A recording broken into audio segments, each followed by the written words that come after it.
Hi friends. तो आज हम अपनी इस वीडियो में आपका जो यूपीएसआई का प्रीवियस ईयर क्वेश्चन पेपर है उसका डिस्कशन करेंगे। और इस वीडियो में आज हम पहले आपका जीके का पोर्शन स्टार्ट करेंगे। तो चलिए स्टार्ट करते हैं। तो जैसा कि हमारा फर्स्ट क्वेश्चन है, जीवन का संरक्षण और व्यक्तिगत आज़ादी डैश मौलिक अधिकार के अंग हैं। तो ये है आपका स्वतंत्रता के मौलिक अधिकार हैं। तो सबसे पहले मैं आपको इसमें ये बता दूं कि स्टार्टिंग में आपके पास टोटल 7 फंडामेंटल राइट्स थे, जिसमें से 44th कॉन्स्टिट्यूशनल अमेंडमेंट एक्ट 1978 के तहत आपका जो संपत्ति का अधिकार था उसे हटा करके आर्टिकल 300A में डाल दिया गया था। तो अगर अभी प्रेजेंट में पूछा जाएगा संपत्ति का अधिकार कहाँ है, तो वो आपका आर्टिकल 300A में बताया जाएगा। तो अब हमारे पास टोटल 6 फंडामेंटल राइट्स रह गए। चलिए नेक्स्ट क्वेश्चन देखते हैं। डैश भारत सरकार के राजस्व और व्यय के लेखा परीक्षा के लिए भारत की संसद द्वारा गठित संसद के चयनित सदस्यों की एक समिति है। तो जो आपका क्वेश्चन 42 है, इसमें आपका होगा लोक लेखा समिति। ये जो हमारी लोक लेखा समिति है, यही आपकी भारत सरकार के राजस्व और व्यय के लेखा परीक्षा के लिए भारत की संसद के द्वारा गठित संसद के चयनित सदस्यों की समिति होती है। और लोक लेखा जो समिति आपकी होती है, इस समिति में इसमें आपके टोटल 22 सदस्य होते हैं। ये जो आपकी लोक लेखा समिति है, टोटल आपके होते हैं 22, जिसमें से आपके 15 होते हैं लोकसभा से और 7 होते हैं राज्यसभा से। और ये दोनों ही आपके 1 वर्ष के लिए निर्वाचित किए जाते हैं। चलिए नेक्स्ट क्वेश्चन देखते हैं। मुख्य चुनाव आयुक्त का कार्यकाल। तो आपका मुख्य चुनाव आयुक्त जो होता है उसका कार्यकाल 6 वर्ष का होता है या फिर 65 वर्ष की आयु, जो भी पहले कंप्लीट होगा इसमें उसको हम कंसिडर करेंगे। नेक्स्ट क्वेश्चन है आपका, यह इस सभा का प्रयोजन है कि भविष्य में विधायिका और कार्यकारिणी दोनों को ही इस भाग में अधिनियमित इन सिद्धांतों के लिए केवल आडंबर नहीं करना चाहिए, बल्कि उन्हें उन सभी कार्यकारिणी और विधायिक कार्यवाहियों का आधार बनाया जाना चाहिए जिन्हें आगे चलकर देश के शासन के मामले में प्रयोग किया जा सकता है। राजनीति के निर्देशक सिद्धांतों के बारे में ये जो कथन है, ये आपका डॉक्टर भीमराव अंबेडकर जी ने कहा था। तो हमारे इस क्वेश्चन का ऑप्शन ए करेक्ट माना जाएगा। अगला है 45। अपकृत्य कानून में एक महत्वपूर्ण मामला था और पूर्ण देयता नियम के सिद्धांत को प्रस्तुत करने का एक कारण था। ये जो आपका क्वेश्चन है, इसमें आपका ऑप्शन ए करेक्ट है। MC मेहता बनाम जो भारत संघ था, वो इसका करेक्ट आंसर होगा। नेक्स्ट है आपका 10 अक्टूबर 2017 को कृषि और किसान कल्याण मंत्री। तो जो 10 अक्टूबर 2017 को हमारे जो कृषि और कल्याण मंत्री थे, वे थे आपके राधा मोहन सिंह। तो 46 में आपका ऑप्शन ए करेक्ट है। नेक्स्ट है अनुसूचित जाति और अनुसूचित जनजाति भारत की आबादी का क्रमशः। हमें इसमें आपको 2011 की जनगणना के अकॉर्डिंग बताना है। तो इसका आपका करेक्ट आंसर हो जाएगा, जो आपकी अनुसूचित जाति है वो हो जाएगी 16.6% और अनुसूचित जनजाति हो जाएगी 8.6%। तो option B is correct here. The next one is your, वार्षिक तौर पर देशों की श्रेणी निर्धारित करते समय उनके अनुमानित भ्रष्टाचार के स्तर के आधार पर, जैसा कि विशेषज्ञ आकलन और अभिमत सर्वेक्षण द्वारा निर्धारित किया जाता है। भ्रष्टाचार बोध सूचक, यहाँ पे आप करके CPI की बात की जा रही है। CPI आपका होता है करप्शन परसेप्शन इंडेक्स।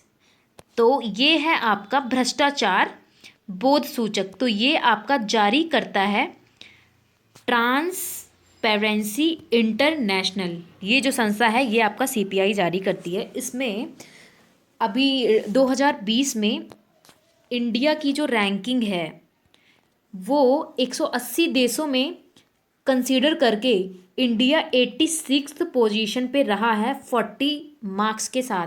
जबकि 2019 में इंडिया की रैंकिंग 80 थी एंड 2018 में इंडिया 78th नंबर पे था। तो इंडिया की रैंकिंग दिन पर दिन गिरती ही जा रही है। अगला है आपका, निम्न में से कौन केंद्रीय मुख्य सूचना आयुक्त CIC की नियुक्ति समिति का एक हिस्सा होता है। तो प्रधानमंत्री, बिल्कुल। लोकसभा में विपक्ष का नेता, बिल्कुल। भारत के मुख्य न्यायाधीश और भारत के राष्ट्रपति।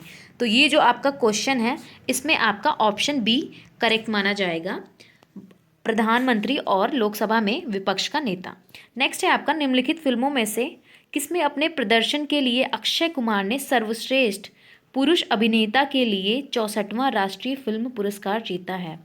तो इसमें जो है उन्हें राष्ट्रीय पुरस्कार फिल्म रुस्तम के लिए मिला था। अगला है, किसी राज्य को कानून बनाने की शक्तियों के संबंध में निम्न में से कौन सा सही है? जब राज्य सूची में सूचीबद्ध किसी भी मामले में संसद को कानून बनाने के लिए समर्थ बनाने हेतु 2 या अधिक राज्य अपने संबंधित विधानमंडलों में अपनी सहमति देते हैं और उसी के लिए प्रस्तावों को पारित करते हैं, बिल्कुल। और अगला है आपका, ऐसा कोई कानून केवल उन्हीं राज्यों पर लागू होगा जिन्होंने ऐसे प्रस्ताव पारित किए हैं, ना कि सभी राज्यों पर, बिल्कुल। तो आपका इसमें जो पी और क्यू नंबर है ये दोनों ही सही हैं, तो option A is correct, P और क्यू दोनों। अगला है, बटाईदारों के नाम दर्ज करने के लिए ऑपरेशन बरगा। जैसे ही आप ऑपरेशन बरगा का नाम सुनेंगे आपको डायरेक्टली वेस्ट बंगाल पर क्लिक कर देना है, तो आपका पश्चिम बंगाल इसमें सही माना जाएगा। अगला है, 1993 में लागू हुए संवैधानिक अधिनियम का स्तर अधिनियम का गठन राज्य स्तर या राष्ट्रीय स्तर की तरह ही जमीनी स्तर पर भी लोकतंत्र की स्थापना करने के लिए संवैधानिक स्वीकृति प्रदान करने के लिए बाध्य किया गया था। ये है आपका 73rd ऑप्शन ए। आपका जो 73rd कॉन्स्टिट्यूशनल अमेंडमेंट एक्ट 1993 था, इसी के द्वारा आपका आर्टिकल जो 14 है डीपीएसपी पार्ट 4, इसमें ग्राम पंचायतों के गठन की बात की गई है। तो आपका यहाँ पर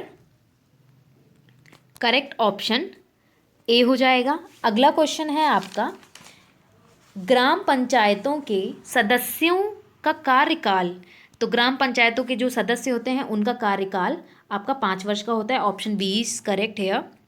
नेक्स्ट इज, इनमें से कौन सा शब्द सूचना प्रौद्योगिकी अधिनियम 2000 की धारा 3 जो कि इलेक्ट्रॉनिक रिकॉर्डों के प्रमाणीकरण से संबंधित है के साथ नहीं जुड़ा है? इसका आपका करेक्ट ऑप्शन हो जाएगा विजिट, ऑप्शन डी। भारतीय संविधान का कौन सा अनुच्छेद केंद्र और राज्य के बीच विधायी शक्तियों का वितरण को निरस्त करता है और किसी भी दूसरे देश के साथ किसी कारनामे, समझौते या संधि पत्र को लागू करने के लिए पूरे भारत के लिए किसी भी कानून को बनाने के लिए केंद्र को अधिकार देता है? तो इसका जो आपका करेक्ट ऑप्शन है वो है ऑप्शन ए, आर्टिकल 253। अगला है आपका, निम्न में से कौन सा वितरण कार्यकलाप कार्मिक लोक शिकायत और पेंशन मंत्रालय द्वारा किया जाता है? भर्ती, प्रशिक्षण, सेवानिवृत्ति उपरांत विवरण। तो इसका जो आपका करेक्ट आंसर है वो है ऑप्शन ए, तीनों। जो आपका पी, क्यू और जो आर हैं, भर्ती, प्रशिक्षण और सेवानिवृत्ति, ये तीनों ही कंसिडर किए जाएंगे। अगला है, वैदिक काल में निम्न में से किस अनाज के लिए व्रही, यहाँ पे आपकी व्रही की बात की जा रही है। व्रही हम चावल को बोलते थे, तो ऑप्शन डी इज़ करेक्ट। ये जो आपका ट्रैफिक दिख रहा है ये आपका है विश्राम स्थल, तो यहाँ पे ऑप्शन सी इज़ करेक्ट। अगला है, भारतीय निर्यात संगठनों के संघ FIEO का मुख्यालय, ये आपका निर्यात भवन नई दिल्ली, तो ऑप्शन ए इज करेक्ट। अगला है, कैप्टन जेम्स कुक द्वारा निम्न में से किस महाद्वीप, जेम्स कुक ने आपकी ऑस्ट्रेलिया की खोज की थी, तो ऑप्शन ए करेक्ट माना जाएगा। अगला है आपका, केंद्र और राज्यों के बीच विधायी विषयों के विवरण के बारे में कौन सा सही है? संघ सूची में दिए गए विषयों पर केवल केंद्रीय सरकार ही कानून बना सकती है।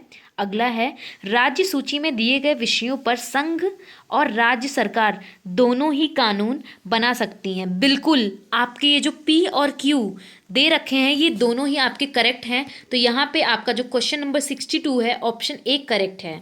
अगला है आपका, निम्नलिखित में से किसको ऊर्जा के अक्षय स्रोतों के रूप में वर्गीकृत किया गया है? सौर, भूतापीय, पवन ऊर्जा या प्राकृतिक? तो इसमें जो आपका आंसर है वो होगा आपका सौर, भूतापीय और पवन ऊर्जा। सबसे पहले इस क्वेश्चन में मैं आपको ये बता दूं, आपकी अक्षय ऊर्जा, ये अक्षय स्रोत होते क्या हैं? तो ऊर्जा के वो प्राकृतिक स्रोत जिनका क्षय नहीं होता या जिनका नवीकरण होता रहता है और जो प्रदूषणकारी नहीं है। तो अगर हम ऑप्शंस देखें तो सौर बिल्कुल बिल्कुल माना जाएगा, भूतापीय भी माना जाएगा, पवन ऊर्जा भी मानी जाएगी, बट प्राकृतिक गैस नहीं कंसीडर की जाएगी।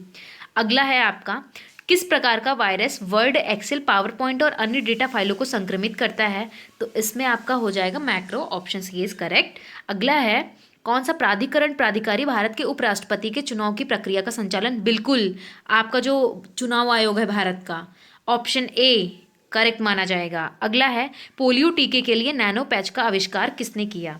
तो जो आपका पोलियो का जो टीका है उसका नैनो पैच जो है उसका आविष्कार मार्क कैंडल जी ने, ऑप्शन बी करेक्ट है। चलिए आगे देखते हैं।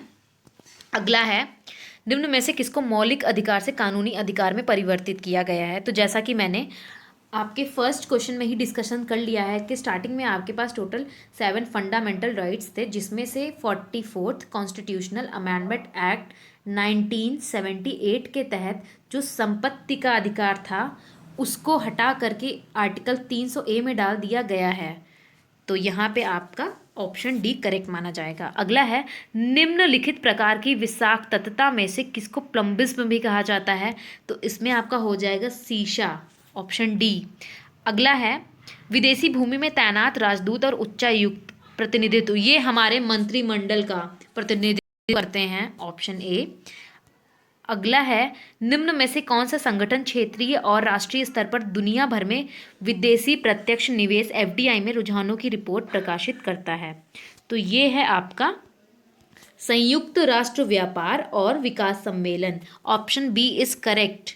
अगला है, अपकृत्य कानून में एक महत्वपूर्ण मामला था और पूर्ण देयता नियम के सिद्धांत को प्रस्तुत करने का एक कारण था। तो इसमें आपका ऑप्शन बी हो जाएगा।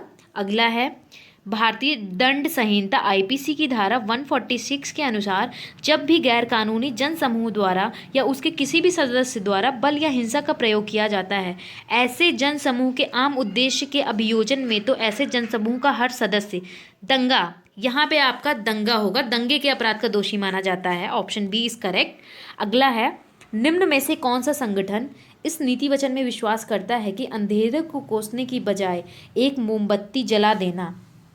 ये जो आपका क्वेश्चन है इसमें आपका सही ऑप्शन रहेगा option D, amnesty international.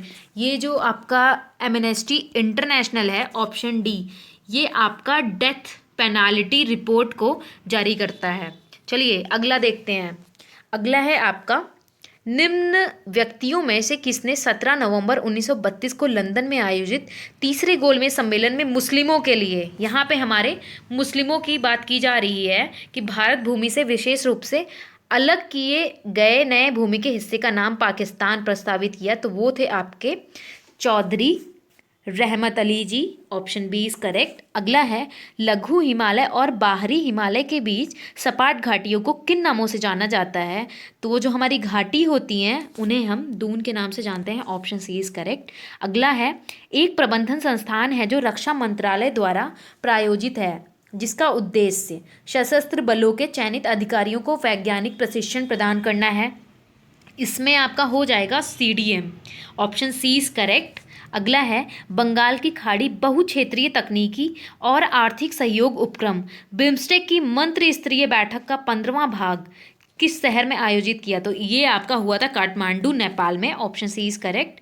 Next है आपका, संविधान के अनुच्छेद के तहत, किस अनुच्छेद के तहत सर्वोच्च न्यायालय में और संविधान के किस राज्य के उच्च न्यायालय में जनहित पीआईएल की बात की जा रही है? तो इसमें आपका हो जाएगा option B, article 32 and article 226।